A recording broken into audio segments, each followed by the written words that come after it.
সরোজ একটা শাবল দিয়ে দরজাটা সরিয়ে আগুন লাগা ঘরে প্রবেশ করতে চেষ্টা করে। মিনু আর বিনুও তাকে সাহায্য করে। পরে তারা ঘরে গিয়ে বাচ্চাটিকে উদ্ধার করে। বিনু সেই সুযোগে ঘর থেকে তার যত্ন করে রাখা প্রিয় লাল স্কার্ফটা নিয়ে নেয়, যেটা তার হারিয়ে যাওয়া বোনের গলায় ছিল।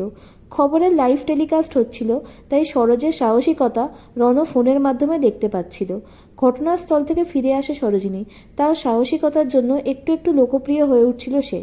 এদিকে বাড়িতে এলে রাগিনী সরোজকে বলে, তুমি চ্যাটার্জি বাড়ির মুখে চুনকালি মাখিয়েছ। এই বাড়ির একটা স্টেটাস আছে। বাড়ির বউ রাস্তায় ঘুরে ঘুরে নিউজ কভার করবে। তুমি খবর 16 আনার চাকরি ছেড়ে দাও। আমি নিজে চ্যানেল হেডকে বলবো।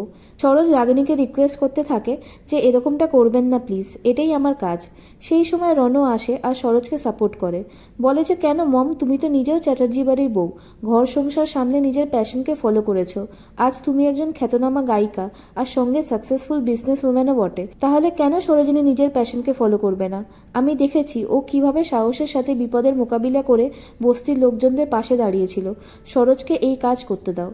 টিনা রণকে বলে, তুই এই সামান্য বস্তির লোকজনদের জন্য ভাবছিস? বাবার আদর্শে বড় হয়ে ওঠা রণ সবাইকে বলে যে কারোর অবস্থা দেখে কখনো তাকে জাজ করা উচিত নয়। রাগিনী আর কোনো কথা বলতে পারে না, তবে বাড়ির অন্যান্য সদস্যরা সরোজের এই কাজ দেখে খুবই খুশি হয়। এরপরে সরোজ রণকে ধন্যবাদ জানাতে আসে তাকে সাপোর্ট করার জন্য। সরোজের মাথায় চোট লেগেছিল, রণ নিজে হাতে সরোজের ফার্স্ট এড করে দিতে থাকে। রণর কেয়ারিং স্বভাব দেখে সরোজিনী অবাক হয়ে যায় আর ভাবে যে একই মানুষের এতগুলো রূপ কী করে হতে পারে।